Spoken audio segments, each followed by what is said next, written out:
Welcome to PRC foundation. আশা করি সবার পরীক্ষা যারা থার্ড ইয়ার ফাইনাল এক্সাম দিচ্ছ, আশা করি সবার পরীক্ষা খুব ভালো হচ্ছে। সো সামনে তোমাদের লিটারেরি ক্রিটিসিজম এই পরীক্ষা।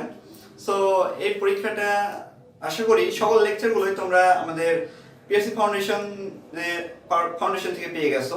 আর পাশাপাশি দু একটা লেকচার কিছু বাদ আছে, যেটা এখন আমি বলবো একটা লেকচার সম্পর্কে। সো আজকের যে আলোচনার টপিকটা তা হচ্ছে যে discuss Coleridge as the critic of William Wordsworth, বা এই প্রশ্নটা এভাবে আসতে পারে যে কোলরিজেস অবজেকশন এগেনস্ট ওয়ার্ডসওয়ার্থস পোয়েটিক ডিকশন, বা দেখা যাচ্ছে মানে এক কথায় যে কোলরিজ কি কি বিষয়গুলো এই উইলিয়াম ওয়ার্ডসওয়ার্থ কি কি বিষয়গুলো ভুল ধরেছেন, এটাই হচ্ছে এই প্রশ্ন।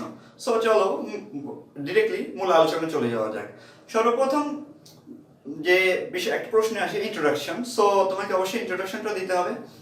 সো এসটি কোলরিজের এই ইন্ট্রোডাকশনের মধ্যে তার লাইফ ডিউরেশনটা দিতে হবে। সো এসটি কোলরিজের লাইফ ডিউরেশনটা হচ্ছে 1772 থেকে 1834। আমি আবার বলছি 1772 থেকে 1834। সো এসটি কোলরিজের লাইফ ডিউরেশন দেওয়ার পরে তোমাকে যে বিষয়টা দিতে হবে তা হচ্ছে যে বায়োগ্রাফিয়া লিটারেরিয়া এটা কত সালে পাবলিশড হয়। এটা পাবলিশড হয় 1817 সালে। আমি আবারও বলছি 1817 সাল।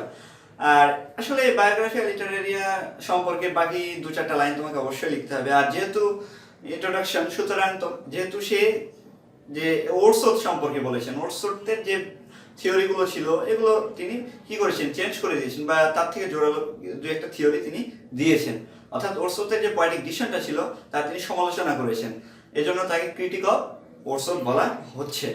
আর সো এই রিলেটেড দু চারটা লাইন তুমি তোমার ক্রিয়েটিভিটি অনুযায়ী তুমি দিয়ে দিবে, তাহলে তোমার যে ইন্ট্রোডাকশনটা হবে এটা যথেষ্ট ভালো হবে। এরপরে যে বিষয় আসে সেটা হচ্ছে পয়েন্ট। সো বুঝতেই পারছো পয়েন্ট।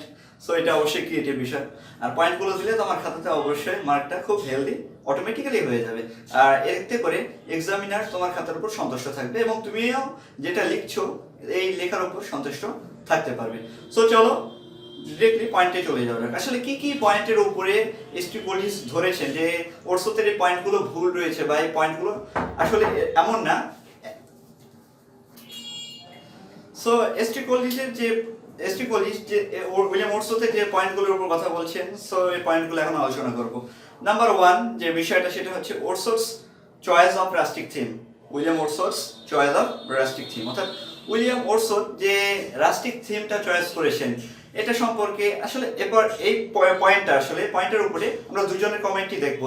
চলো সর্বপ্রথম উইলিয়াম ওয়ার্ডসওয়ার্থ কি বলছেন এটা সম্পর্কে জেনে নিই। অর্থাৎ উইলিয়াম ওয়ার্ডসওয়ার্থের পয়েন্টটা যে উইলিয়াম ওয়ার্ডসওয়ার্থ তার রাস্টিক থিম সম্পর্কে তিনি কি বলেছেন। তিনি বলেছেন যে আসলে রাস্টিক থিম বলতে বোঝাচ্ছে যে ক্যারেক্টারগুলো, যে একটা যে এই তার রাইটিং এর মধ্যে কবিতার মধ্যে আসলে ক্যারেক্টারগুলো কোথাকার হবে, অর্থাৎ সেগুলো হবে ভিলেজ পিপুল। কারণ ভিলেজ পিপুলরা উইলিয়াম ওয়ার্ডসওয়ার্থের মতে অনেকটা হাম্বল হয় আর কি, বিনয়ী বা সিম্প্যাথেটিক। আর তারা কি করে যে ডিরেক্টলি তারা নেচারের কাছ থেকে শিক্ষা পায়, বা তারা নেচারের কাছাকাছি থাকে, এই জন্য তাদের এই জীবনে অনেকটা ফিলোসফি থাকে, অনেকটা প্যাশন থাকে, হিউম্যানিটি যাবতীয় বিষয়গুলো আর কি থাকে। আর এটা হচ্ছে উইলিয়াম ওয়ার্ডসওয়ার্থের থিওরি। আর এই থিওরিটাই এসটি কোলরিজ বলেছেন। দেখো যে কিভাবে এসটি কোলরিজ বলেছেন যে আচ্ছা, এরপরে এসটি কোলরিজ কি বলেছেন এই রাস্টিক থিম সম্পর্কে উইলিয়াম ওয়ার্ডসওয়ার্থের, এটা এখন জেনে নিই। এসটি কোলরিজ বলেছেন যে উইলিয়াম ওয়ার্ডসওয়ার্থ যে রাস্টিক থিমের কথা বলেছে আসলে উইলিয়াম ওয়ার্ডসওয়ার্থ এটা মানে নাই তার রাইটিং এর মধ্যে। কারণ দেখো ভালো করে যে উইলিয়াম ওয়ার্ডসওয়ার্থের কিছু কবিতার উপরেই তিনি বলেছেন যে তার ক্যারেক্টারগুলো রুথ, তারপরে মাইকেল, দ্য ব্রাদার্স, এই ক্যারেক্টারগুলো আসলে এটা কিন্তু অরিজিনাল রাস্টিক ক্যারেক্টার নয়, বা অতটা লোয়ার কোয়ালিটির যে গ্রামীণ এই ভিলেজ পিপল আসলে এরা কিন্তু তা নয়। তাদের ক্যারেক্টারগুলো কিন্তু একবারে লোয়ার কোয়ালিটি বা রাস্টিক এই যে পিপুল আসলে সেখান থেকে আসলে অনেকটা উপরে। আর এই বিষয়টাই যে এসটি কোলরিজ ধরেছেন যে আসলে এটা ভুল রয়েছে উইলিয়াম ওয়ার্ডসওয়ার্থের এই যে থিমটা রয়েছে পোয়েটিক ডিকশন এটার উপরে, যে এটা উইলিয়াম ওয়ার্ডসওয়ার্থের এই জায়গাটা একটু ভুল রয়েছে। এরপরে যে ল্যাঙ্গুয়েজের ক্ষেত্রে যদি দেখো তাহলে দেখা যাবে যে উইলিয়াম ওয়ার্ডসওয়ার্থ বলেছেন যে ল্যাঙ্গুয়েজটা হবে সাধারণ মানুষের ভাষা, আর সাধারণ মানুষের জীবন সম্পর্কে এটা থাকবে।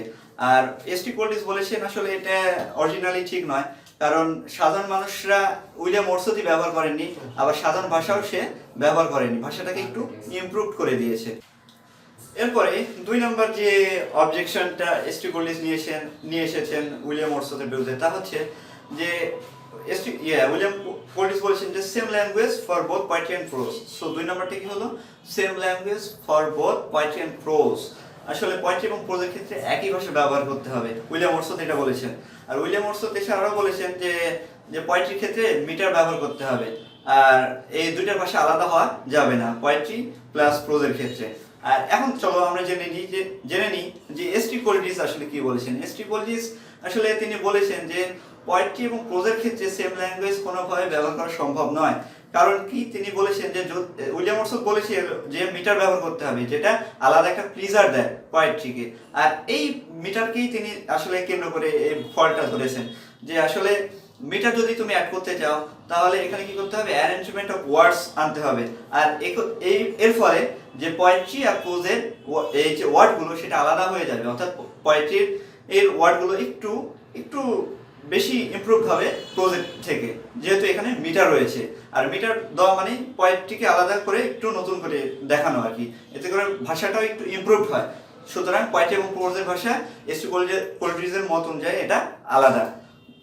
এই জায়গাতেই তিনি ভুল ধরেছেন উইলিয়াম ওর্ডসওয়ার্থের। এর পরবর্তীতে নাম্বার 3 যে বিষয়টা আসে তা হচ্ছে selection of language. Number 3 selection of language. আসলে এখানে উইলিয়াম ওর্ডসওয়ার্থ কি বলছেন চলো দেখে নিই। সিলেকশন অফ ল্যাঙ্গুয়েজের ক্ষেত্রে উইলিয়াম ওর্ডসওয়ার্থ বলেছেন যে সাধারণ মানুষের ভাষা হতে হবে, আবার ভাষাটা গ্রামীণ রাস্টিক্স হতে হবে, আবার দেখা যাচ্ছে এই ভাষাটা কি থাকবে, যে দৈনন্দিন যেসব কথা বলি এই ভাষাটা থাকবে।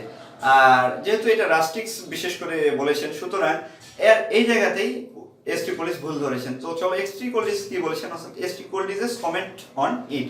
এসটি কোলিজ এখানে কি কমেন্ট করেছেন? এসটি কোলিজ বলেছেন যে আসলে উইলিয়াম ওর্ডসওয়ার্থের যে সিলেকশন অফ ল্যাঙ্গুয়েজ এটা একটু ভুল রয়েছে। কোন জায়গায়? উইলিয়াম ওর্ডসওয়ার্থ বলেছেন যে গ্রামীণ পিপুল বা রাস্টিক্স পিপুলদের যে কোয়ার্সনেসটা বা যে রুক্ষতা ভাষা, যে এটা আসলে পিউরিফাই করতে হবে, অর্থাৎ পিউরিফাইং কোয়ার্সনেস করে এই ভাষাটা লিখতে হবে।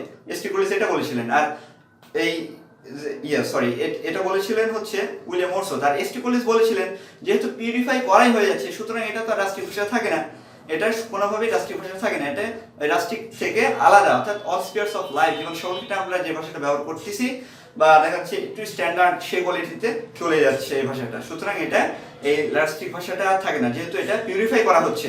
এরপরে এইখানে আরেকটা বিষয় তিনি দেখিয়েছেন যে যদি তুমি রাস্টিক্স ভাষাটা ইউজ করতে চাও, সুতরাং তোমাকে তাদের মতো করে চিন্তা ভাবনা করতে হবে, অর্থাৎ রাস্টিক্সদের মতো করে, ভিলেজ পিপলদের মতোই তোমার অ্যাটিটিউড বা তোমার ভাষাটা ব্যবহার করতে হবে। কিন্তু উইলিয়াম ওর্ডসওয়ার্থ আসলে এটা করেননি। আর এই বিষয়টাই এসটি কোলিজ ভুল ধরেছেন এই উইলিয়াম ওর্ডসওয়ার্থের পোয়েট্রির মধ্যে। সিলেকশন অফ ল্যাঙ্গুয়েজে আরেকটা বিষয় আসে, সেটা হচ্ছে ইমাজিনেশন বা হাই ইমাজিনেশন যাই বলো। রোমান্টিক পোয়েটদের একটা গুরুত্বপূর্ণ একটা বৈশিষ্ট্য ছিল যে high imagination plus subjective feelings. আসলে যে সাধারণ ভাষা বা ভিলেজ পিপলদের তো হাই ইমাজিনেটিভ পাওয়া তো কোনোভাবেই সম্ভব নয়, যদিও তারা নেচারের কাছাকাছি থাকে, কিন্তু এটা তাদের কাছে থেকেই পাওয়া সম্ভব যারা একটু হাই ইমাজিনেটিভ, অর্থাৎ যে আপার ক্লাস, অর্থাৎ এডুকেটেড, ওয়েল এডুকেটেড এখানে বলা হচ্ছে, এবং যাদের যথেষ্ট জ্ঞান রয়েছে, প্র্যাকটিক্যাল নলেজ রয়েছে। আর এই বিষয়টা আসলে গ্রামীণ পিপলদের আসলে কোনোভাবেই নাই, আসলে তাদের এই বিষয়টা অনেক কম রয়েছে। আর এই বিষয়টা যে হাই ইমাজিনেশনের কারণে তিনি এই সিলেকশন অফ ল্যাঙ্গুয়েজটা আসলে তিনি তার থিওরি থেকে, এসটি কোলিজ তার থিওরি থেকে এটা বাদ দিয়ে দিয়েছেন। পরে নাম্বার 4 যে বিষয়টা সেটা হচ্ছে থিওরি অফ রিয়েল ল্যাঙ্গুয়েজ। দেখো সিলেকশন অফ ল্যাঙ্গুয়েজ কিন্তু বুঝলাম, কিন্তু থিওরি অফ রিয়েল ল্যাঙ্গুয়েজ বলতে কি বোঝাচ্ছে? রিয়াল মানে অরিজিনাল যে ভাষাটা আমরা সাধারণ জীবনে চলাফেরা যে ব্যবহার করি, এই ভাষাটাকে বলা হয় রিয়েল ল্যাঙ্গুয়েজ। আসলে এটা কি আমরা পোয়েট্রি ক্ষেত্রে ব্যবহার করতে পারি? এটা তবে উইলিয়াম ওর্ডসওয়ার্থ বলেছেন হ্যাঁ এই ভাষাটাই ব্যবহার করতে হবে, যেটা আমরা দৈনন্দিন জীবনে চলাফেরার জন্য ব্যবহার করে থাকি। কিন্তু এসটি কোলিজ বলেছেন আসলে এটা অরিজিনালি ভুল, তিনি এটাকে মানে সমালোচনা করেছেন যে এটা অরিজিনালি ঠিক নয়। কারণ দেখা যাচ্ছে এসটি কোলিজের মতামতটা জেনে নিই চলো। এসটি কোলিজ বলেছেন যে এই যে রিয়েল ল্যাঙ্গুয়েজের ক্ষেত্রে আসলে রিয়েল ল্যাঙ্গুয়েজটা অরিজিনালি থাকে না, কারণ আমরা যখন সাধারণ ভাষা ব্যবহার করি মানে ব্যক্তি অনুযায়ী আমরা মানুষ আলাদা, ভাষা তো সবাই একই, আমরা বাংলা ভাষায় কথা বলি, কিন্তু আমরা ভাষা সবার কি একরকম হয়? এই ভাষা কিন্তু ইন্ডিভিজুয়াল একটা বিষয়। আসলে এটা একরকম ল্যাং অ্যান্ড প্যারোলের মধ্যেকার বিষয়, বুঝতে পারবে।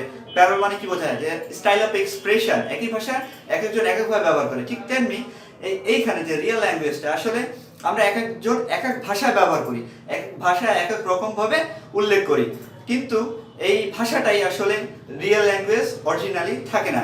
কারণ যে এই ভাষাটাকে এসটি কলিজ বলেছেন যে উইলিয়াম ওয়ার্ডসওয়ার্থ যদি এখানে বলতো যে অর্ডিনারি ল্যাঙ্গুয়েজ, তাহলে বিষয়টা ঠিক হতো।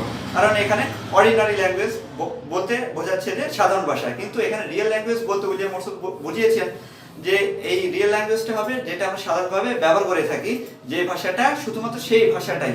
তো আর এই জায়গাতেই এসটি কলিজ ভুল ধরেছেন যে আসলে এটা ঠিক নয়, কারণ মানুষ আলাদা, মানুষ অনুযায়ী তাদের স্টাইল অফ এক্সপ্রেশন আলাদা। তাদের ভাষাগুলো, যদি সবাই বাংলা ভাষাতে আমরা কথা বলি, কিন্তু দেখা যাচ্ছে আমাদের এক একজনের ভাষায় এক এক রকম ভাবে আমরা এই ভাষাটাকে এক্সপ্রেস করি, বা এক একজন এক এক ওয়ার্ড ব্যবহার করি সেই ক্ষেত্রে।